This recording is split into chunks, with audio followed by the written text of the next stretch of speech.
Assalamualaikum warahmatullahi wabarakatuh. Jumpa lagi bersama saya, Guru Takeshi. Kali ini kita akan membahas tentang cara mudah menentukan ide pokok dan ide pendukung dalam paragraf. Tujuan belajar kita hari ini, yang pertama, menjelaskan pikiran pokok dan pikiran pendukung. Dua, menentukan pikiran pokok dan pikiran pendukung. Ketiga, menjelaskan kalimat utama dan kalimat pendukung.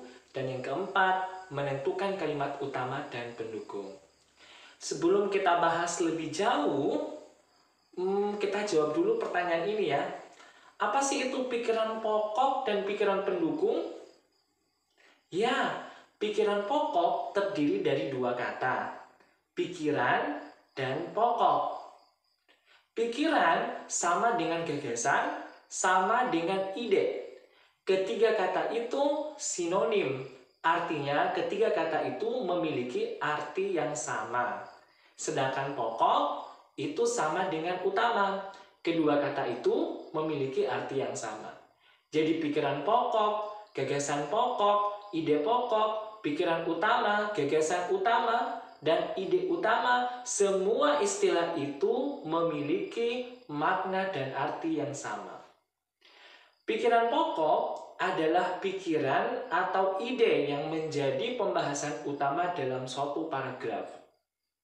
Sedangkan pikiran pendukung adalah pikiran atau ide yang mendukung atau menjelaskan pikiran pokok. Pertanyaan kedua, bagaimana cara menentukan pikiran pokok dan pikiran pendukung? Ya, cara menentukan pikiran pokok dan pikiran pendukung, yang pertama, baca teksnya dan pahami. Itu yang paling penting. Kedua, tentukan kalimat utama dan kalimat pendukungnya. Ketiga, isi kalimat utama adalah pikiran pokok, sedangkan isi kalimat pendukung adalah pikiran pendukung. Nah, sebelum kita menentukan ide pokok, ide pendukung, pahami dulu apa kalimat utama dan pendukung, serta bagaimana cara menentukannya. Baiklah, sekarang kita akan belajar menentukan kalimat utama dan kalimat pendukung atau kalimat penjelas. Ingat ya, ciri kalimat utama itu kalimat yang paling luas dan dijelaskan oleh kalimat-kalimat lainnya. Sedangkan kalimat pendukung yaitu kalimat yang menjelaskan kalimat utama. Bacalah dengan baik paragraf ini. Baik, kita baca bersama. Otot sebagai alat gerak aktif karena dapat menggerakkan tulang. Otot memiliki senyawa kimia yang membuatnya dapat bergerak.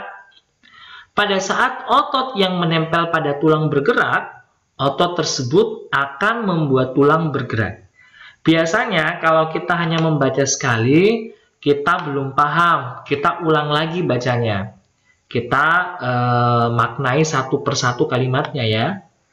Kalimat pertama, otot sebagai alat gerak aktif karena dapat menggerakkan tulang. Maksudnya ini, otot alat gerak aktif karena menggerakkan tulang. Tulang dapat bergerak karena otot yang gerakkan. Itu maksud dari kalimat pertama. Kalimat kedua, otot memiliki senyawa kimia yang membuatnya dapat bergerak.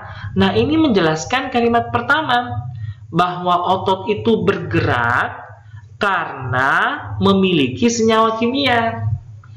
Kemudian kalimat ketiga, pada saat otot yang menempel pada tulang bergerak, otot tersebut akan membuat tulang bergerak. Nah, kalimat ketiga ini juga ternyata menjelaskan kalimat pertama, yaitu bagaimana dia menggerakkan tulang, yaitu dengan menempelnya otot pada tulang. Ketika otot bergerak, maka secara otomatis tulangnya pun ikut bergerak. Sehingga dari sini kita dapat memilih kalimat utama yang tepat itu, kalimat yang paling luas dan dijelaskan oleh kalimat-kalimat lainnya, yaitu kalimat pertama. Otot sebagai alat gerak aktif karena dapat menggerakkan tulang.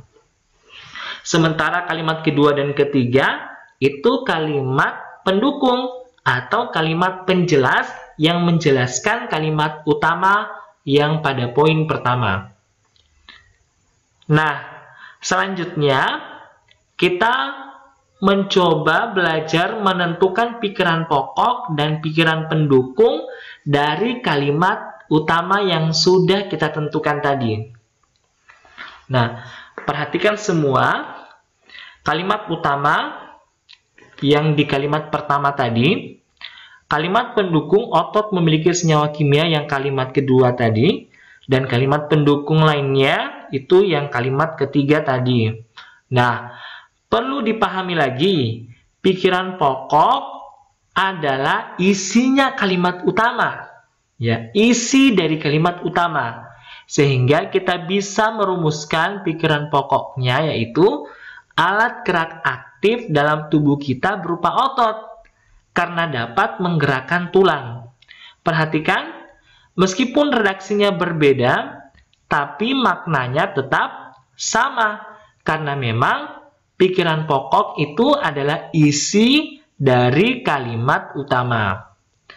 Kemudian, pikiran pendukung adalah isi dari kalimat pendukung. Ya, isinya kalimat pendukung. Perhatikan kalimat pendukung yang di sebelah kanan. Pikiran pendukungnya, otot dapat bergerak karena memiliki senyawa kimia. Ya, otot dapat bergerak karena memiliki senyawa kimia merupakan isi dari kalimat pendukung. Sementara kalimat pendukung yang di sebelah kiri, pikiran pendukungnya, tulang bergerak karena otot yang menempel pada tulang bergerak adalah isi dari kalimat pendukung. Baik, sampai di sini paham ya? Nah, untuk menajamkan kembali pemahaman kalian, Pak Guru kembali akan memberi contoh. Kita kembali belajar menentukan kalimat utama dan kalimat pendukung. Bacalah dengan baik paragraf ini ya. Tapi ingat dulu, ciri kalimat utama itu kalimat yang paling luas dan dijelaskan kalimat lainnya. Sedangkan kalimat pendukung, kalimat yang menjelaskan kalimat utama. Oke, kita baca lagi. Siput adalah hewan yang bergerak lambat. Setelah menetas, siput langsung mandiri, tidak lagi terikat dan bergantung pada induknya. Siput mulai mengembara sendiri. Daerah pengembaraan siput pun sangat luas. Siput adalah hewan pengembara yang mandiri. Nah, kita baca sekali lagi. Kita kasih keterangan satu persatu. Yang pertama, siput adalah hewan yang bergerak lambat. Nah, ini sudah paham maknanya ya. Kalimat kedua, setelah menetas, siput langsung mandiri, tidak lagi terikat dan bergantung pada induknya. Wah, hebat ya. Hewan siput ini ketika menetas dari telurnya, dia tidak lagi terikat dan bergantung pada induknya. Pokoknya dia langsung mandiri. Kemudian kalimat yang ketiga, siput mulai mengembara sendiri. Nah, yang keempat, daerah pengembaraan siput pun sangat luas. Nah, yang terakhir, yang kelima, siput adalah hewan pengembara yang mandiri. Nah, coba perhatikan ya. Salah satu ciri kalimat utama lainnya itu biasanya terdapat di awal atau di akhir paragraf. Kalau di awal kalimat ini siput adalah hewan yang bergerak lambat. Maknanya tentang siput hewan yang bergerak lambat. Kalau kita lihat kalimat kedua, ini tidak membahas tentang pergerakan siput yang lambat. Kalimat ketiga pun tentang mengembara, tidak membahas tentang kalimat pertama. Kalimat keempat, daerah pengembaraan siput sangat luas, juga tidak membahas kalimat pertama. Nah, tapi kalimat kelima, Siput adalah hewan pengembara yang mandiri. Nah, sepertinya kalimat kelima ini yang dijelaskan oleh kalimat-kalimat lainnya. Siput adalah hewan pengembara, dijelaskan pada kalimat ketiga, ya, yang ini, siput mulai mengembara sendiri, dan dijelaskan oleh kalimat keempat. Sementara mandirinya dijelaskan oleh kalimat yang kedua. Nah, dari sini kita simpulkan bahwa kalimat utamanya adalah kalimat yang kelima. Siput adalah hewan pengembara yang mandiri. Nah, setelah kita menentukan kalimat utama, sekarang kita menentukan pikiran pokok dan pikiran pendukung dari paragraf tadi. Nah, perhatikan kalimat utama, siput adalah hewan pengembara yang mandiri. Saya ingatkan lagi, pikiran pokok adalah isi dari kalimat utama. Nah, sehingga pikiran pokoknya adalah siput adalah hewan mandiri yang suka mengembara. Nah, terserah anak-anakku sekalian mau buat kalimatnya seperti apa, ya. Yang jelas, isi kalimat utama adalah pikiran pokok. Itu intinya. Kemudian di kalimat pendukung bagian atas di sini, ya, siput mulai mengembara sendiri. Siput mulai mengembara sendiri sejak menetas. Kemudian kalimat pendukung bagian kanan bawah sini, daerah pengembaraan siput pun sangat luas. Boleh saja ya, isi pikiran pendukung itu redaksinya sama dengan kalimat pendukung, paling minimal. Kemudian yang terakhir di sebelah kiri, kalimat pendukungnya ini, pikiran pendukungnya, siput langsung mandiri, tidak bergantung pada induknya setelah menetas. Ya, baik, kita lanjutkan.